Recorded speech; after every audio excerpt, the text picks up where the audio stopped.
Hello and welcome to the Séance of Horoscope podcast. Today we are here with three activists from Red Umbrella Sweden. Say hello with me to Ronja, Torch, and Katya.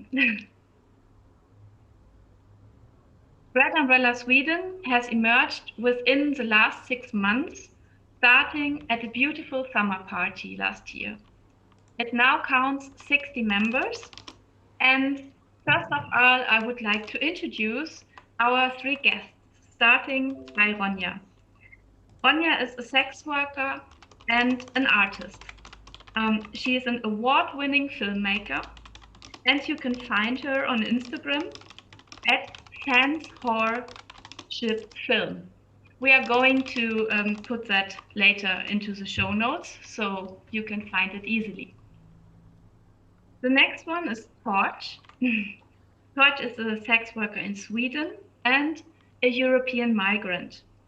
And she is an activist in many ways, and one is sex work activism. And last but not least, Katya. She is at the moment on the board of Red Umbrella Sweden, and she is a full-service sex worker working in Sweden and in other countries. Hello, everybody. Hi. Hello.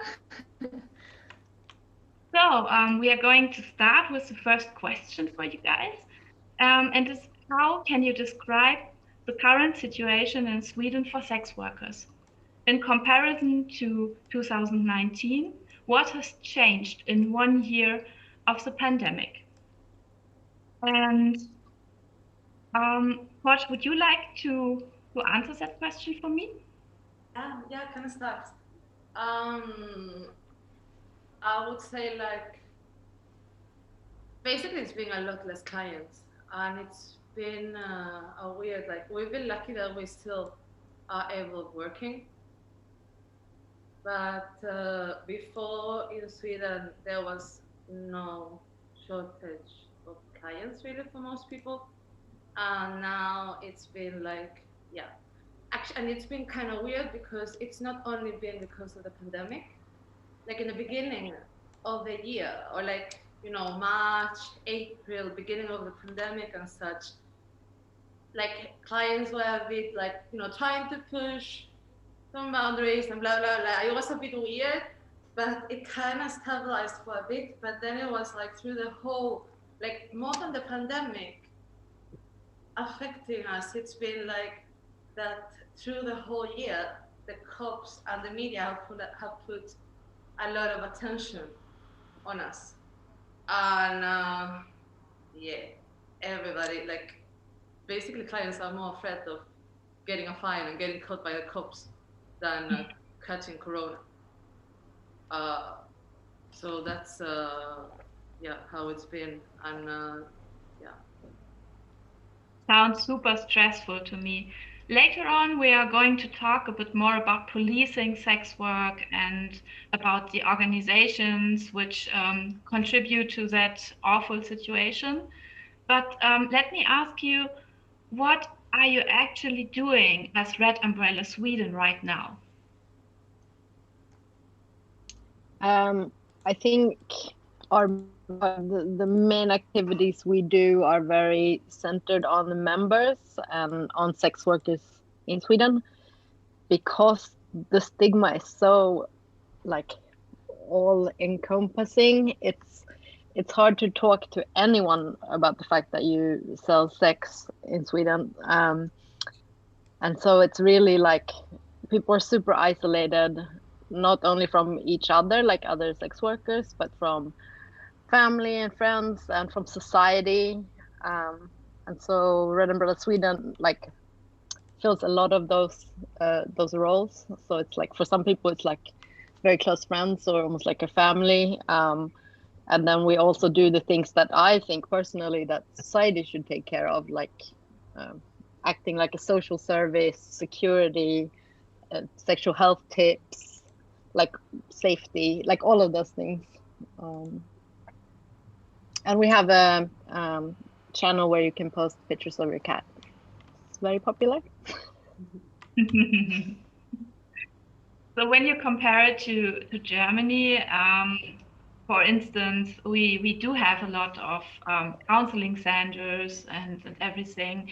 And I guess that in Sweden actually is now for decades not the same. And if you consider that and think about what Red Umbrella Sweden is about, yeah, and what are the future projects you are thinking about right now, what comes to mind? I mean, we have so many ideas and so little time, but I think now that we really built up the organization, we can do a bit more kind of activism and projects. I know, like before in our old organization in Fackförbundet, we had an art show, for example. I know a lot of people are interested in doing that again. We wanna, what's it called? We want to build stronger relationships with sex worker organizations in other countries and also with allies in Sweden, with different organizations. A problem in Sweden is that people don't really see us as a resource or as a positive force, but instead as like a nefarious enemy. So even if we're fighting for the same goal as other organizations, like that sex workers should be safe, they don't really see us as that. So it's, but it's something we're working on. You define yourself. Yeah. Oh, please. Yeah, I was just gonna say, we can also see that like in media, for example, if a sex worker who is against the sex workers law has been interviewed, then they often interview like a bunch of other people who are pro the sex workers law. It's like one sex worker is a really big threat. We talked about this in Discord today, and it's kind of crazy. Like it's seen as super, what's it called? Partial, like that it's not fair coverage to only let sex workers speak, because that would be so extreme. So then you have to also ask one cop, one social worker, one crazy Christian, one person who was rescued, like, but then, you know, if they speak, that's fine. Like one crazy Christian can speak and they don't feel like that's imbalanced. No. Yeah, we do have a similar debate on false balance in Germany. And but I think it is much more intense in Sweden, what I just hear from you now. It's like over exaggerated. Well, you define yourself as a peer-to-peer project. Can you explain what that means in practical work? I mean, I think that's what's also really cool about our organization, that nothing else is being done for sex workers. Is like we can show that sex workers can do this ourselves, and that we're not just some victims that need to be rescued. We can do all these things on our own. Like we don't have anyone that is involved in our organization that's not a sex worker. So yeah, everything that we offer is like offered by the members to the members. You want to add something? Yeah, I wanted to add that even if we're an organization, I think that we do try to make it as horizontal as possible. Like we really try to be like, okay, what do we really want? No, like what's everybody and what can we do? No, like because that's the thing that we will also say. Like yeah, we have so many ideas, but at the end, like we are the members that we are, and people have the time and energy that they have, and you know, then we can choose what we can do and not. And I think that's also like what the peer-to-peer.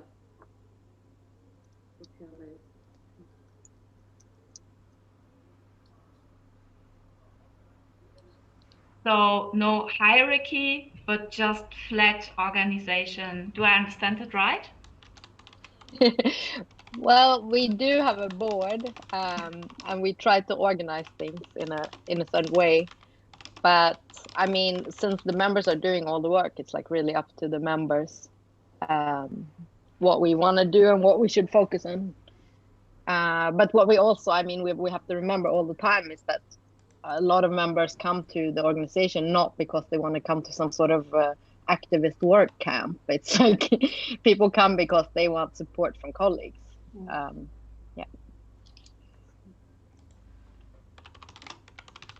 Bread Umbrella Sweden was founded, I found that on your homepage, in January 2021, and I quote from your launch announcement.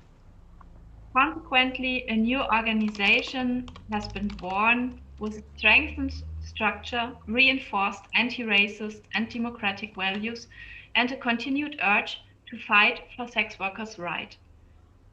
Could you please explain more about these values and what it means in respect to your political fight and the perspective for sex workers' human rights movements? Well, I think in our old organization, Fackförbundet, because it grew so organically from just like a handful of members to then having, over 100 members pretty fast, we didn't really understand the need for structure or that we should have, very clear values and guidelines and things like this. We're like, oh, we'll always get along. And I remember someone asked me how we resolve things, like what kind of voting do we use? And I was like, why would we vote about anything? We always agree, like everything's fine. And also thinking that, maybe we don't have to have the same political opinions. We're just all sex workers and it's fine. But with this new organization, we're really trying to do it in a way where we're more conscious about the things that we do and the kind of fights that we focus on.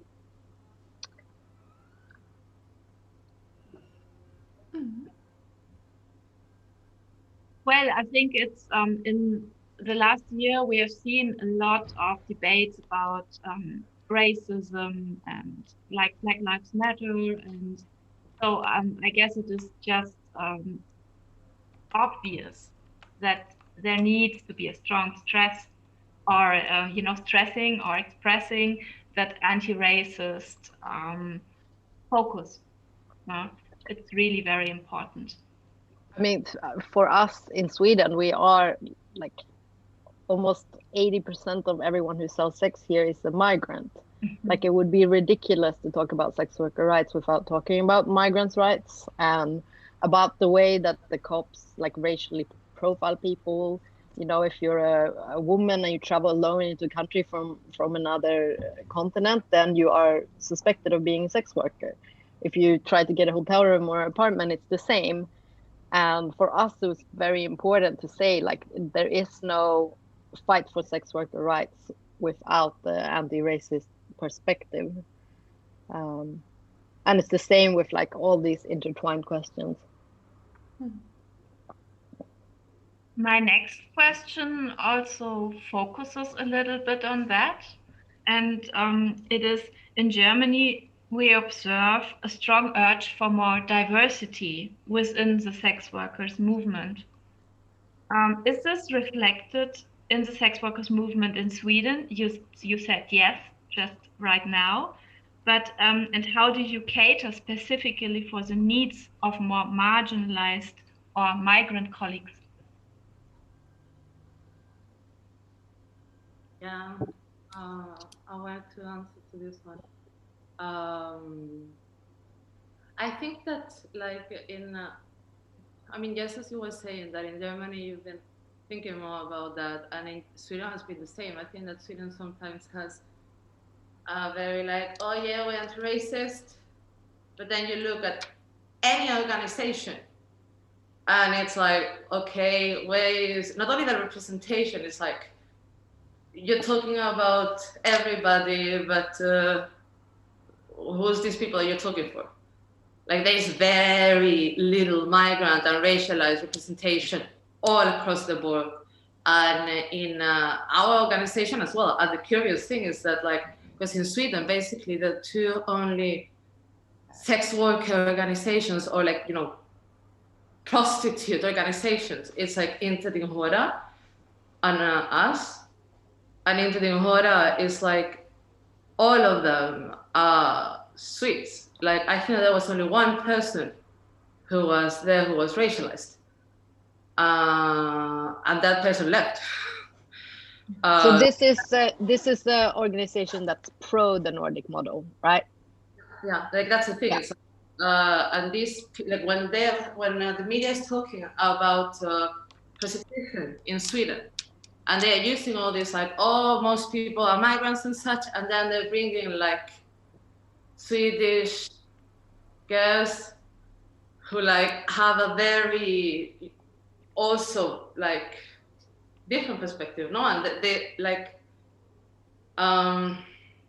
it is curious as well because they're given so much credit, while like all the stuff that they have is in Swedish, and most migrants in Sweden working selling sex, like actually like many not even migrant workers but guest workers.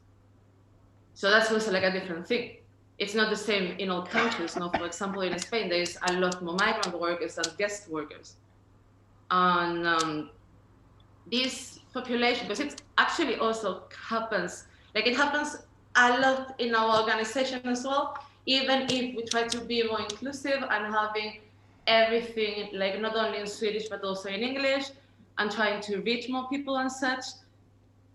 Our dynamics and like the things that many people like, I'm not 100% sure what we're not reaching. For example, like this audience, like I'm not really sure why so many guest workers don't know about us or are not interested in organizing, for example.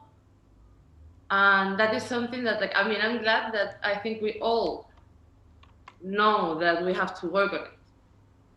And we have to like, there's, okay, figure out, because for example, for me, it's like, yeah, I'm a migrant worker, but at the same time, like, when I started working, I already had like a personal number. I was already... Oh, so you mean like a social security number in Sweden? Yeah. And like, I already, like, it was much easier for me to get to Red Umbrella or like what it was before, because like, I was hanging out with some people that were Swedish and that actually had connections, or like I had all the connections that led me to that. Not everybody comes here working like as a migrant and then starts doing sex work. A lot of people are not, it's not like that. So, yeah. Thank you. And how can you connect with colleagues, with sex working colleagues in please go ahead. Yeah, I'm a bit slow, but I was also thinking, I've heard so many times in Sweden, people who are like pro the Swedish sex workers law, they say that oh, police does not evict sex workers from like their apartments and hotels. That does not happen, but it does, and especially to like the most marginalized sex workers. And now we have had, it has newly been released a report by Nina Vuolajärvi, a researcher who has interviewed a lot of sex workers in the Nordic countries who has this Swedish sex workers law. And there she writes that the police actively uses this law to evict sex workers. So that is also like a need. There are lots of different needs sex workers have, but like to have a law change and to like raise these questions, I think is also very important, because it's a lot of rumors, false rumors, that it's not the problem, that this law is not creating problems for sex workers. Yeah. There's a lot of false information going on, isn't it? I mean, if you listen to that to that person who is making advertisement for the Nordic model, yeah, going to other countries and talk about it. I'm not gonna say his name now.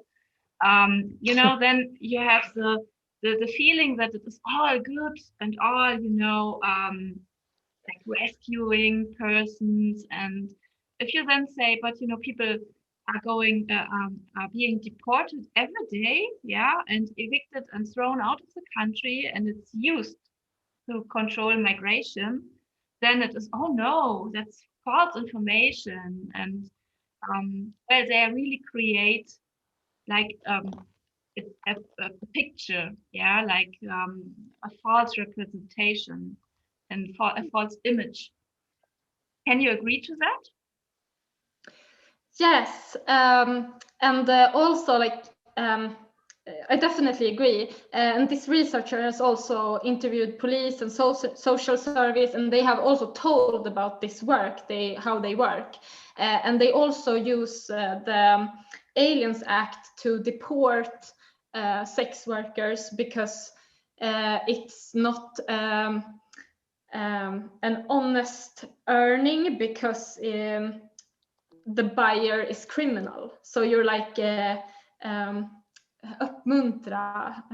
Encouraged. You're encouraging, yes, you're encouraging crimes. So sex workers are deported on these grounds in Sweden, and that's also by police. It's seen as helping them because you get them out of prostitution in Sweden. Yeah. Yeah. That's that savior mindset, isn't it? Yeah, a lot. But I think it's easy for him to travel around and say this because it's been so hard for sex workers in Sweden, even though like, well, a few of us have spoken about it in the past 20 years. It is kind of hard because no one takes us seriously.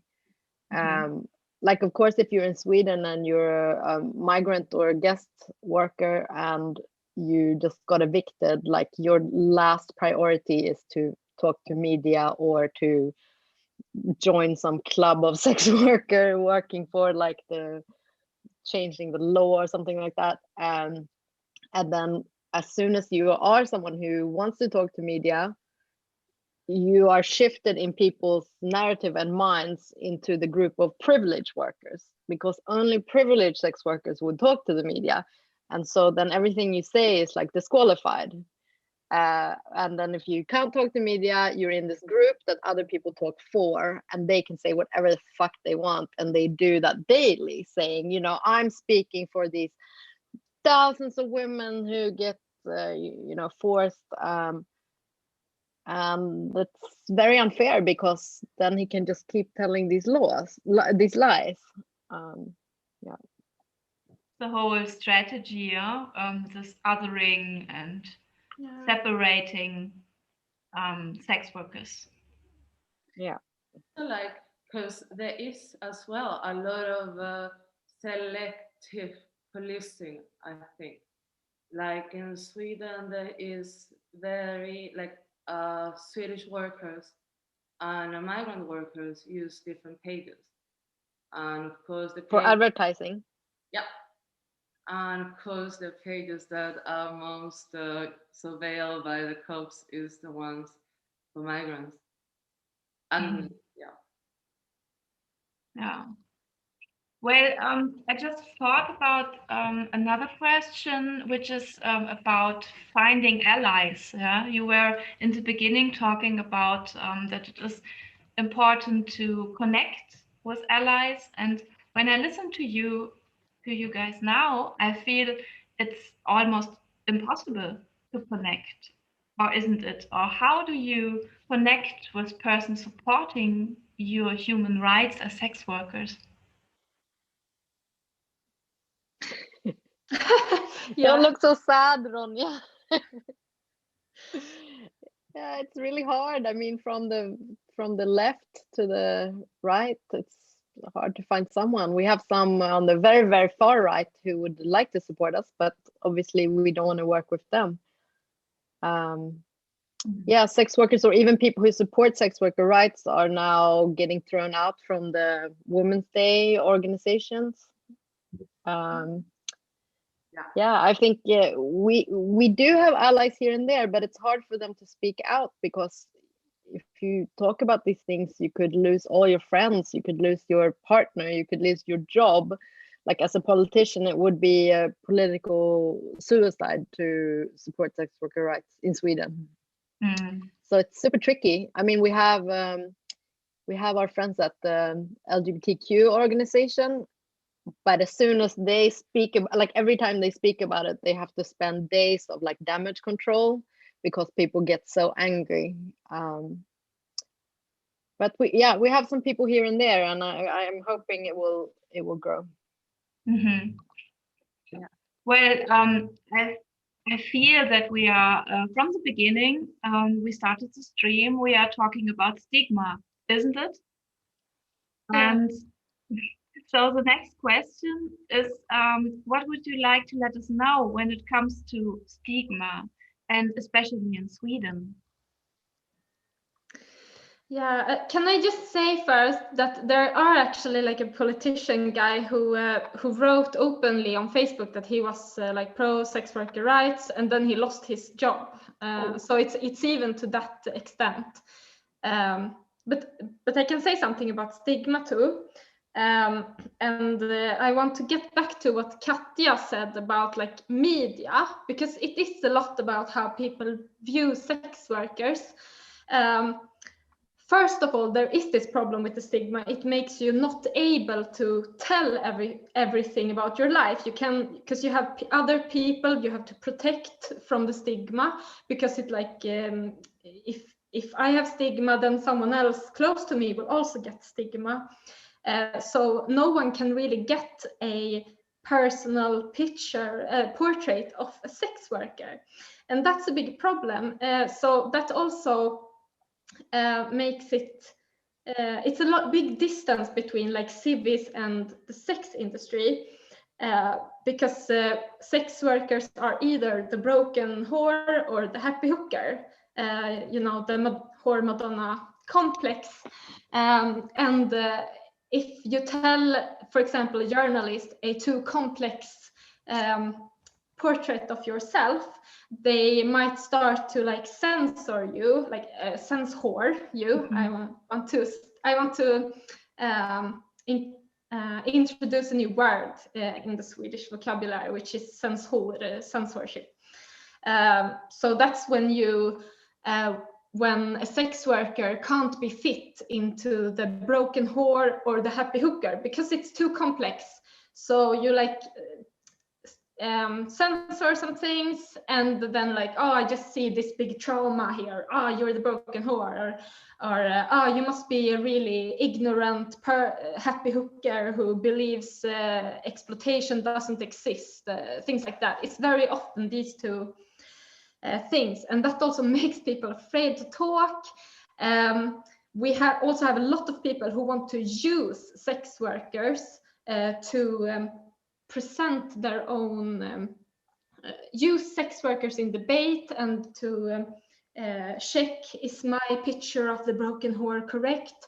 So the only questions they write and the only focus they have is like trauma, trauma, trauma, the worst the clients have ever done to you, how crazy and disgusting are they, and like people are, it's very not human portraits. No one can like identify with these two portraits. So it's such a big distance between sex industry and civis. By civis, you mean the normal people? Sorry, the non-sex workers. Yeah, civis are the normal people, the mugglers. Sounds really dehumanizing. Yeah, like, I mean, and so narrow-minded. Yeah, like you have to be either this or that. Yeah, there's nothing in between. It's only black and white. No.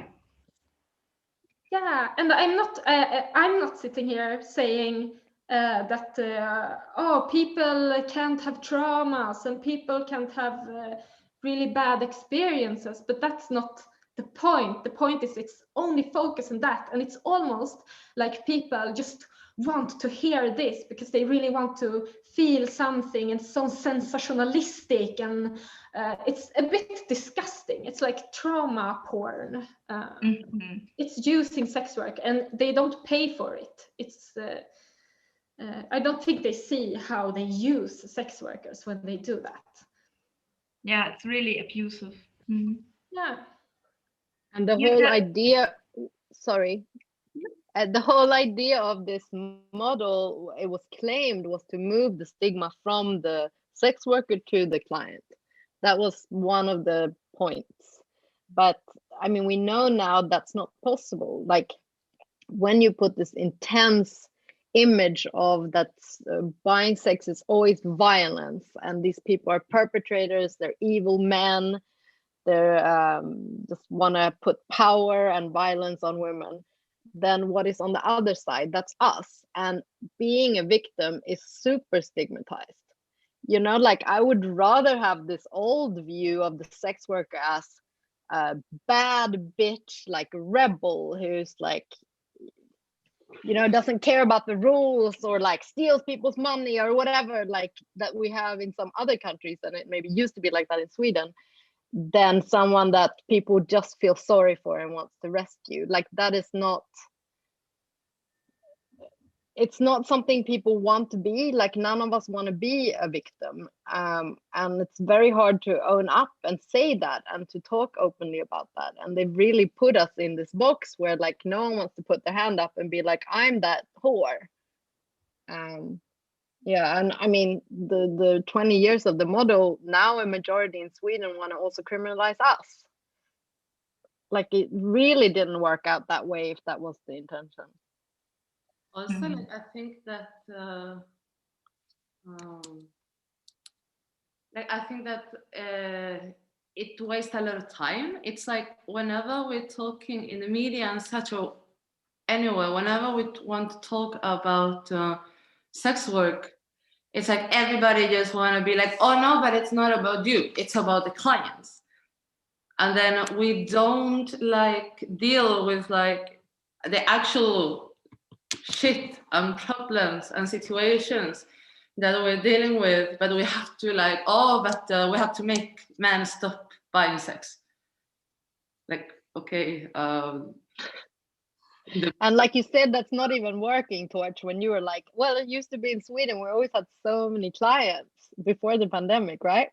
Like the ending demand has really not worked in Sweden. It's pretty good for clients, to be honest. But like it has only worked for making fewer women or fewer people come to Sweden to sell sex. The ones that do it, you know, some other people, or you know, sat here because of whatever reason. But it's not like me when I've been working in Denmark, for example. People have been like, oh wow, you're so brave that you're working in Sweden. I would never. It was because of the police or what? Yeah, because of the laws. They would be like, oh, but isn't it like kind of illegal there? Yeah, so I think that this worked mostly as like a way of dissuading people to come. And when you have nowhere to work from and nowhere to stay, and the apartments are, you know, you have to agree to some sort of illegal contract with someone who knows that you're selling sex, then it's not very tempting. And the police can come and evict you whenever. Yeah. I think that a lot of people that come with contacts. Sorry? I think that a lot of people that come with contacts because, like, I mean, we know that like living in a market in Sweden is. Yeah, even for Swedish people, it's very hard to find a place to live. Exactly. But then, of course, when you have these contacts, then okay, well, then it's trafficking. So, and you know, no matter how you do it, you lose. Yeah, like I have been told people like having to pay a lot of money or having some sort of deals with renters, and it's also not like, I guess each person balances what is worth for them to do. But yeah, it creates a lot of uncertainty and like no right. It's everything has to be underground. I mean, the stress of going somewhere to work and you already have spent so much money on that trip. The stress is that even higher when you know that the police can come and destroy all your plans, because you already have this expectation, I have to make back this money and then I have to make some more to make it worth coming to Sweden. Ronja, I would like to come back to that new term you just brought into the debate, which was censorship. Yeah, could you explain a little bit more about that? And I think it is also linked to your art, isn't it? Yeah, like, do you mean the film now that I'm making? Yeah, I can talk about the film. Can I add something about the stigma first? Of course. Yeah, but it's because when the law was invented, it was invented because you see buying sex as men's violence against women. So that also makes us seen as people who are looking for violent men. And that must be self-harm. And actually many people in Sweden are talking about it as a self-harm. And of course there are some people who might be selling sex as self-harm, but most people are doing it because they want money. But even I've heard police who also say, start talking about self-harm and like we are very confused and we don't know what we're doing. And I've been told the self-harm thing when I have visited like a STI clinic and things like that. So it's they are really like suspicious against people. And I think I had to say that also to present one of my characters in the film. So Censorship is a film I'm making, a feature film. It's a mixed genre. So we follow 4 characters in the sex industry. So one is a prostitution police who is he was adopted to Sweden as a baby, and he is a non-conformative Christian, and he has started to have surrealistic dreams when he's sleeping. And then we also follow a sex worker, a Swedish sex worker, Esther, and she has a new relationship, and her boyfriend thinks that she is doing this as a self-harm. So she's trying to like connect with him, but also be seen, but it's difficult because of the stigma. And we also follow a sex worker, Italian-Romanian sex worker, Chiara, and that is documentary format. And we also follow in a fantasy world in heaven, we follow spiritual whore goddess Katlana. Yeah. But I'm not gonna say what her part is about, but she's the like glittery part, but she also has some drama genre in her story. Sounds great. Yeah. Are you already finished with the film, or are you still working on it? I'm casting right now, so I found some really nice actors. A lot of sex workers will be in the film, and some allies and some actors. It's a very big mix, so that's gonna be nice. Great. And on your Instagram channel, you keep us updated, I guess. Huh? Yes. Okay, that goes definitely to the show notes later.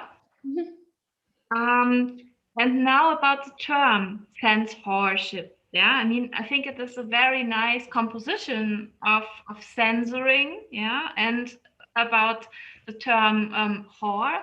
And well, in the context of Sweden, I think that means something even something really specific, doesn't it?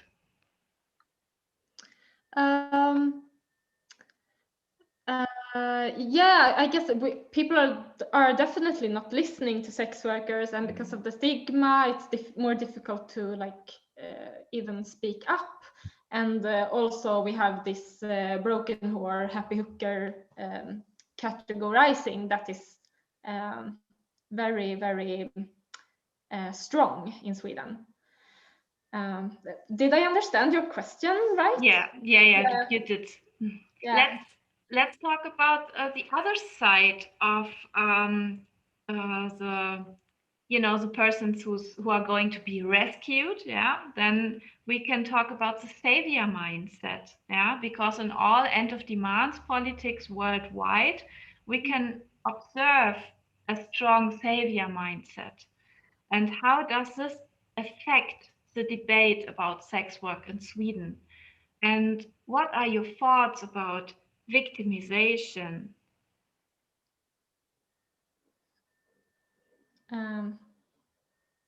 Shall I answer, or if anyone else want to? If you have thoughts about that, please go ahead. Yeah. Okay. So the savior, the savior complex. I can start to talk a little bit about an organization called Talita that is also non-conformative, and they have very strong connections with both police, psychiatry, social service, and politicians. They are very popular. They are welcome to talk in the TV and everything. But they released, so they are working with saving sex workers. And Talita means little girl, and they call like all of the women at their place, they say girls to them. I don't know the age of all of them, but they say girls always. And then beginning of 2020, they released a preach that they did in a non-conformative church that is like in EFK, like it's a lot of churches, and they are like against abortions. They think homosexuals should be in celibate. So one of these churches she was preaching in, and she said that there was this woman who they had real difficulties with helping. They had been contacted by the psychiatry to help her. And when they couldn't help her, they were like, oh, we should fast and pray. So all of the people working at Talita started to fast and pray. And suddenly this girl, woman, wanted to become Christian and be baptized. And all the women at Talita wanted to be baptized. And she also speaks about like that Jesus has said in the Bible that this kind of bad spirit can only be driven out by fasting and praying. So she refers to this chapter when she's like, oh, we need to fast and pray to save this girl. And these people can still like be invited to TV to talk about sex work, and police has very strong connections to them and send women there. So they're seen as the ultimate experts on sex work in Sweden, I would say. Yeah. Like the other day, I was interviewed by the Swedish TV, and it was me, and then there were some people from a neighbor association. So it's like 100 neighbors that are organizing against sex buying, and they're doing this by setting up notes that say like, "Get out of here, disgusting sex buyers." And then we also interviewed the police, who said, oh, we're doing a great job. We're actually helping these women. And so so me and these people are going to be on TV. And then the editor of the journalist told him, this is not balanced enough. We also need someone from Talita. So they bring in this person from Talita. Yeah. It's like, well, the majority of all these women are trafficked and abused.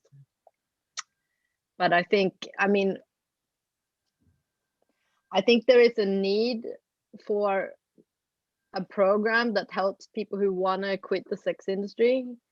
But I think that's something the state should do and not outsource to this kooky lunatics. And then I can say about other organizations in Sweden that it seems like most of them are not actually doing anything for sex workers directly, but they're still getting a lot of money. And a lot of the things seems to be like ad campaigns, so like awareness spreading, or the organization Real Stars just got a bunch of money to go around and put up notes on the Thai massage places that say like no prostitution or whatever. And then they say, we are working with helping women. So, yeah, you can really see yourself as a savior and a hero. Everyone loves these people and you do absolutely nothing. Yeah, although this episode is really on Red Umbrella Sweden, I'm just gonna quickly say that now it's really clear where the end of demands politicians in Germany adopt their behavior from. Yeah, I mean, if I think about persons from like Leni Breimeyer or other guys, yeah, they're really behaving in the same attitude. Yeah, and well, and that really helps me to understand where they're coming from and why they see themselves as rescuing and like saviors. Really, thank you for that. I became so like angry thinking about these Real Stars, because what they've done before this like Thai massage campaign is that they've changed all the little door hangers on the hotels that used to say like do not disturb. They now say prostitution free hotel, and they train the people who work in the hotel to recognize sex workers and call the police. So this is like what they're doing to help. But you were talking before about Talita, Ronja, and that maybe you want to tell about the song that you made. Yeah. Yeah, like they released this preach on an audio link, so I made I think I can use like fair use, so I made a song about it, so that more people would like to listen to the preach, because I think people should hear what they talk about. So it's like catchy hit now. And you can find it on my YouTube and my SoundCloud. It's called Oh My God. We put it into the show notes. Good, thank you. Well, now we already talked a little bit about the collaboration between Talita, for instance, and the police. I'd like to know a little bit more about policing sex work in Sweden. And also, I would like to ask you about racial profiling. In Germany, this has increased ever since the pandemic started. Is it like that in Sweden too? They say they don't have a lot of other work. For example, there are no big concerts or football games that they have to protect. So they're using all the police resources to doing these raids. I think it seems like it's every week new police raids. What do you think, Torch? It's like almost every week, right? Somewhere in Sweden. I think so. Like I don't know how often it was before, but right now it's pretty much every week, every 2 weeks. Maybe not in the same place, but yeah. But they're bragging about it, like the police on their own social media. They write about it, and it's like talking about how brave they are and how horrible these men are. Sorry? Showing all the condoms. Oh yeah, like collecting the condoms, filming them, taking photos. And last, was it like 2 weeks ago, they even brought media with them from TV to come to the police raids, which I think is really disgusting. And then they, it's they talk about arresting the men, that they're horrible people, and then they say these women were from some of the poorest countries in Europe. And then they talk to someone from Talita who says like, no one could ever choose to do this.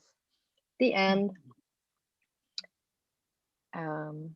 Yeah, and it's seen as like, yeah, of course it's worth it because these women are being rescued and they don't know better because they're from one of the poorest countries in Europe, so they can't make their own choices.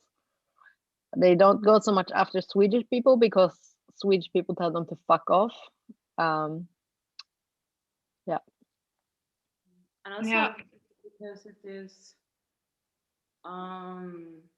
like, for example, in hotels and such, I do think that they do very clear profile, like they're looking for like the stereotype of what they think hooker is. And usually here in Sweden, it's like Romanian women are the most profile. Like yeah, they really go after that. And also like, because of the whole thing of like apartment brothels. Like basically the cops call every apartment where people work in a brothel. And since like, which is yeah, it's so ridiculous. No, it's like, okay, where are we supposed to work from? But yeah, I like think we're not criminalized, but everything we do is criminalized. yeah, and if you are like 2-3 people working from a place, yeah, you gotta be really careful. Also, because that's also the thing. I think that the whole Swedish society really trusts the cops and the state, and is like much more, because that's also the thing with the Skrappan. And what I have seen in all the like Facebook groups, things like that, like when people are talking like, oh, what do you do if one of your neighbors might be selling sex or something like that? And like they don't even think of like, okay, maybe I should talk to them and ask them if they need help or something, or what they're doing, or I don't know, whatever. No, they just like call the cops. Yeah, so that's a very like,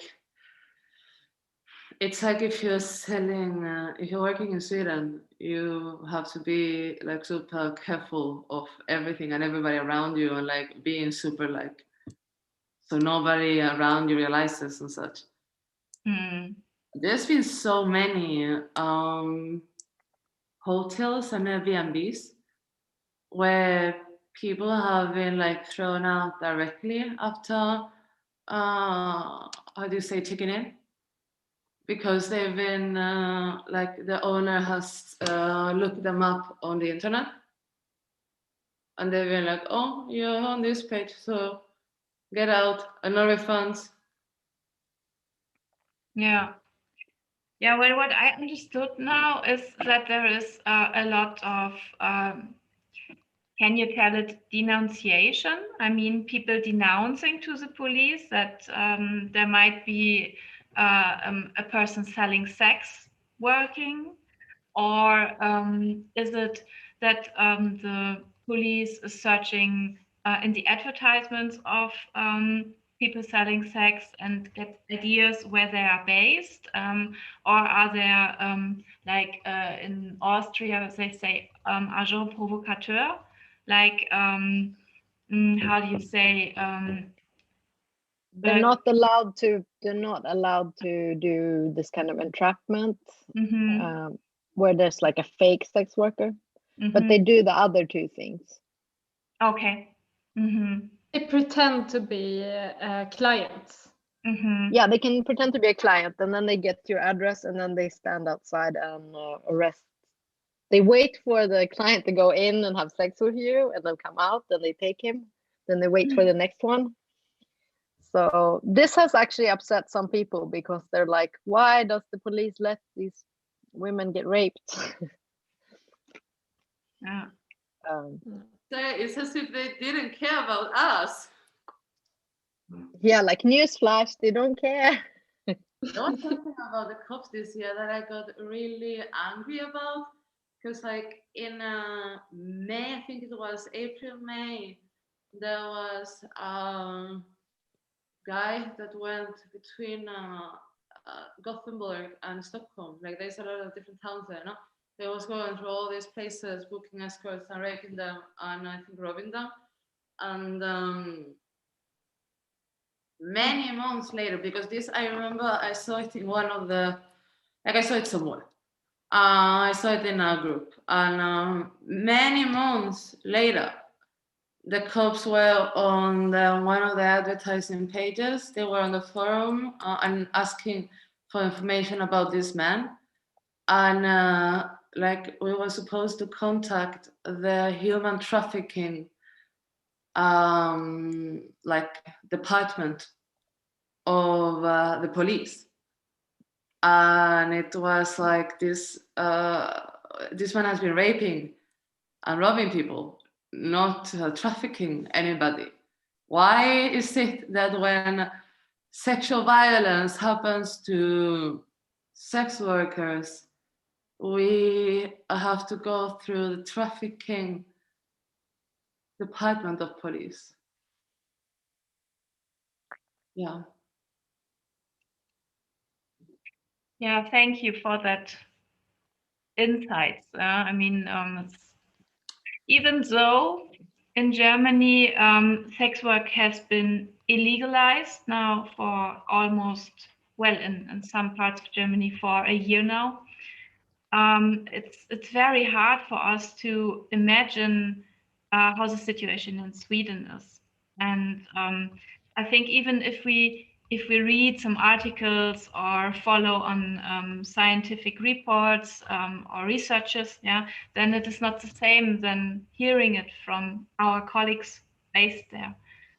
And so I would like to give all of you the opportunity to, add something to our stream today, which is important to you personally, as an activist, as a sex worker, as a member of Red Umbrella Sweden, as an artist, yeah, and just using this, this possibility to let our audience know about you as a person.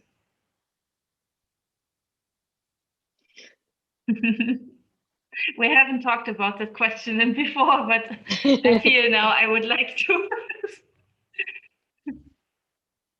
I guess I can say, even though, there's no such thing as a happy hooker, I know that you can definitely become a happier hooker by having some basic human rights and being able to be open about who you are and not scared that your neighbors will call the police when you're just trying to work, and to like not live in a country where the newspaper says like, here's 10 ways to see if your neighbor's a sex worker so you can report them. Like that does not make anyone happy. Yeah, working in different countries really has showed me that to be able to function and have a nice life as a sex worker is possible, but we need to support sex workers and listen to them and change society. Really important. Yes, we are human beings, and like one of our biggest needs are to like connect to people. We can't do that always, like because we have this huge stigma and we live a double life. That makes like that does very much to your mental health and everything, to your social life and to those around you. So that is crazy. And when someone says, oh, this sex work has poor mental health, it's like, oh, it's because of all the clients, and like never how this stigma actually affects people. And also like even the Swedish states, when they found out the stigma had increased after the Swedish sex workers law was introduced, they said that it should be seen as something good that people are more stigmatized now, because then maybe people don't want to sell sex. Yeah. So my internet was a bit slow earlier, so I actually missed the question. I'm sorry. I was just giving space to you, to contribute anything you would like to share in that stream, or add on what you just said before, like Okay. no specific question. Rod, would you like to add anything else? I wanted to say that like it's very curious how in Sweden there's this big concept of tolkningsföreträde, no? Like that you have like if you are a person from if you have lived experience of something, then your ideas or your experiences should be prioritized. But it's curious how I mean, I love that in many other aspects that is respected. When it comes to sex workers, it never is. And I think that like I have seen that a lot in other kinds of activism that I am involved in, and that I think are very intertwined with sex work as well, with sex worker activism. But being open about being a sex worker and about doing sex work activism in Sweden when trying to connect with other people and such is shockingly hard, and it's like the kind of tactics that people use to exclude us, and so we are not. It's like it feels like a lot of people are very afraid of what we have to say. So it's quite shocking and very stressful to be under so much exclusion and silencing.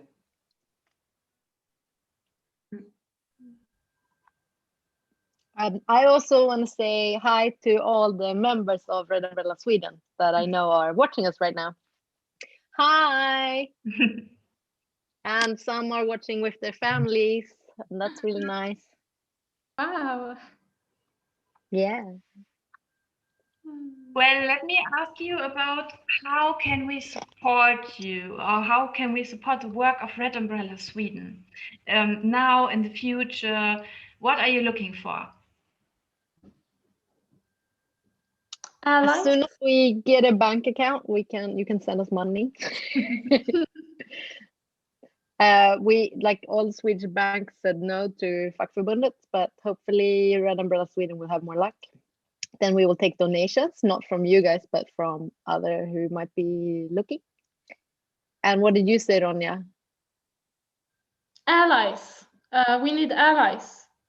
We need people who just dare to say that they listen to sex workers, and just people who dare to not just say that the Swedish case law is the best. And for you who are sex workers in other countries, we want to invite you when the pandemic is over/under control to come and party with us, because we have usually a really good float at the Stockholm Pride. And we just want to be with our colleagues and have a nice time. Something to look forward for very much. Really? The chat says hi, especially the user UuCuckoo1 sends purple hearts. Cool. Hi. At this point, we always invite the audience to send us questions or comments or anything which you would like to clarify. Still, we have our nice guests with us.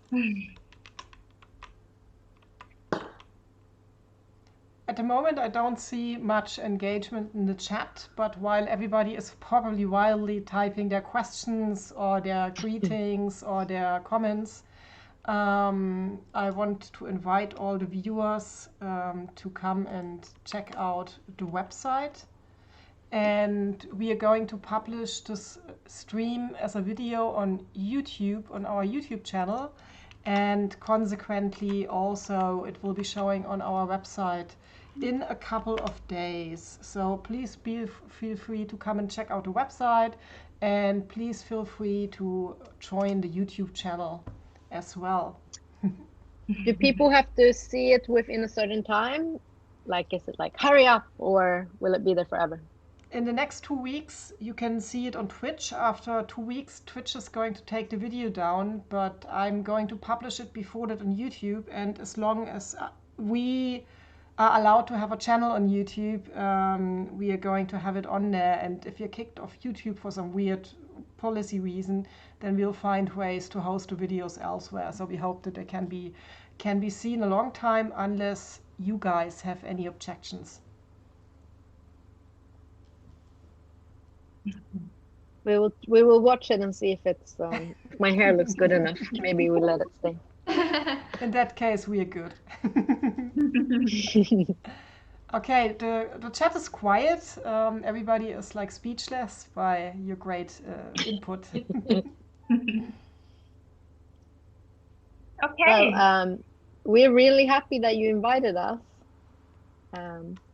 Yeah, as a new organization, it's super cool to be welcomed by the professionals. We are super happy that you have been with us and looking forward to stay in contact, and whatever there is means of supporting Red Umbrella Sweden, please let us know. And I'm sure I'm talking for all the people watching this now, and let us know how to support you. Okay? And hope to see you Thank soon. you. I also want to say thank you. Thanks for participation. It looks like we just lost Torch. Thank God it didn't happen before. Please give them our best greetings and our thanks again for being such great guests today. Yeah, thank you. Thank you. Bye. Thank you.